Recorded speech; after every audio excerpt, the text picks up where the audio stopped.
Pekon Mataram yang terletak di Kecamatan Gadingrejo, Kabupaten Pringsewu, Provinsi Lampung, adalah desa yang memancarkan nuansa sejarah dan kekayaan budaya sejak awal berdirinya.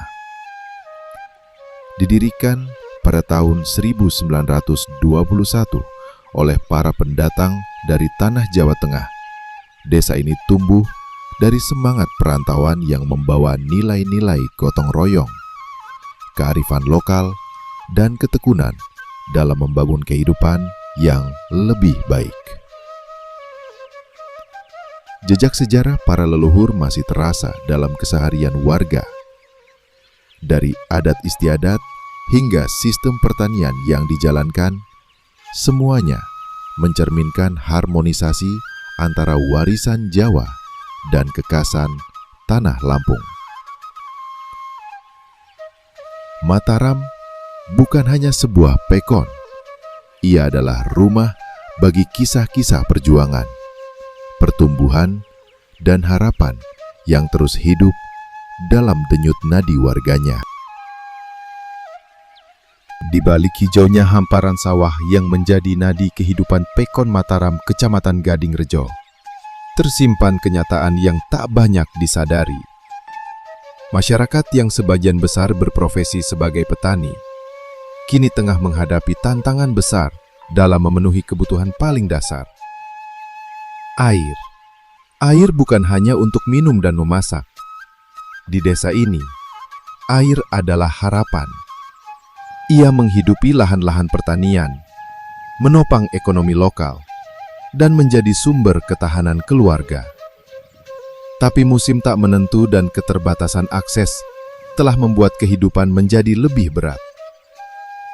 Sawah-sawah mengering, semangat para petani diuji, dan keseharian warga berubah menjadi perjuangan. Kalau kondisi air untuk kebutuhan rumah tangganya gimana, Bu? Ya kadang pas kering ya nggak ada air, langsung di sana dibeli. Oh, harus ambil dibeli. Berapa meter jaraknya dari sini kira-kira? 400 meter. 400 meter. Itu pas musim kemarau ya?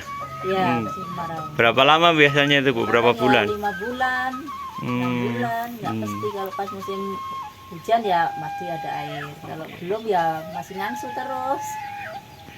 Oke, terus kan yang mungkin di tempat lain bikin sumur bor. Kalau Ibu bikin sumur bor nggak rencana kira-kira? Kini, ancaman kekeringan semakin terasa nyata. Sejumlah sumur warga mulai mengering, tak lagi mampu menyuplai air yang dibutuhkan. Membuat sumur bor baru bukanlah pilihan mudah. Biayanya tinggi, sementara kemampuan ekonomi warga terbatas. Maka, tak sedikit yang terpaksa mengandalkan sumur bor milik tetangga yang masih aktif, atau menempuh perjalanan untuk mengambil air dari Telaga Gupit, sumber mata air alami yang menjadi penyelamat di musim kemarau. Dalam situasi yang penuh tantangan ini, hadirnya perhatian dari pihak berwenang menjadi angin segar bagi masyarakat Pekon Mataram. Di tengah kunjungannya, Kapolres Pringsewu melakukan audiensi langsung bersama warga dan para petani, mendengarkan keluhan, serta menggali aspirasi terkait kesulitan akses air yang semakin mendesak. Melihat langsung ternak lebah madu kelanceng dan mencicip langsung dari sana, diadakan pertemuan dengan masyarakat, diadakan audien dengan lingkungan setempat. Dan di sana ada salah satu masyarakat mengusulkan bahwasanya ada kesulitan untuk pengairan pada saat musim kemarau, karena persawahan di area Pekon Mataram umumnya adalah tak ada hujan.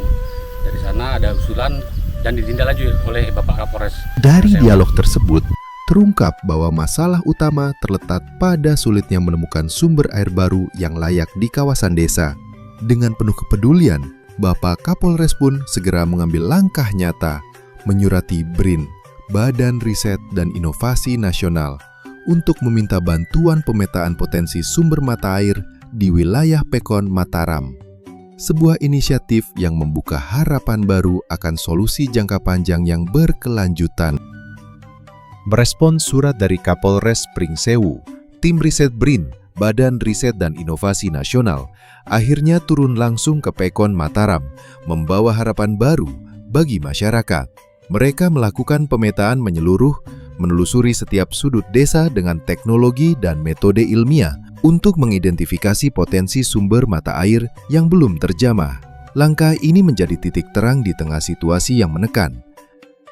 Kami menggunakan dua metode geofisika. Pertama adalah menggunakan metode geolistrik.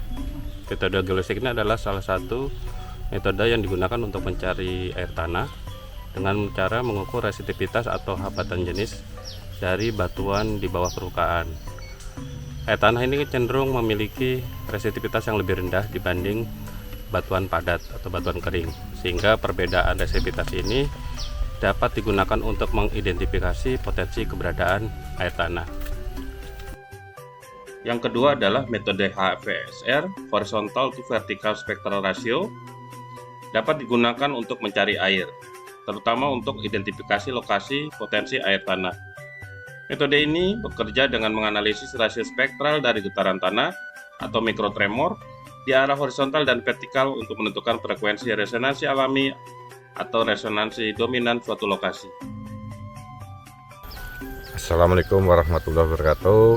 Saya Rahmat Riyadi sebagai Kepala Pokon Mataram mengucapkan terima kasih yang sebesar-besarnya kepada Bapak Kapolres Pringsewu, Bapak Yunus Saputra, yang telah menanggapi dari warga kami masalah Pokon Mataram kekurangan air di seluruh Pokon Desa Mataram yang ada 7 dusun.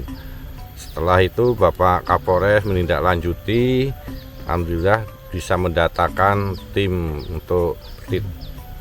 BRIN dari pusat untuk mendatangkan mencari titik-titik air di Pokon Mataram.